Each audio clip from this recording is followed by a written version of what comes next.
Not all who claim to speak for God are truly led by Him. Some prophets and prophetesses may operate under a spirit of divination rather than the Holy Spirit. This was evident in Acts 16 verses 16 to 18, where a slave girl possessed by a spirit of divination followed Paul and Silas. She proclaimed, "These men are servants of the Most High God, who are telling you the way to be saved." While her words were true, the source was demonic. Satan can use individuals to predict the future or reveal hidden truths, not to glorify God, but to deceive, manipulate, and sow confusion.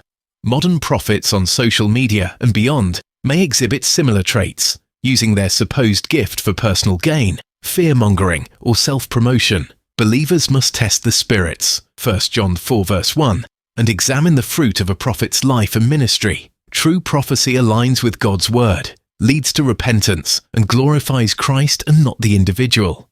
Pray for discernment and stay rooted in Scripture to avoid deception. Truth matters, but the source matters even more.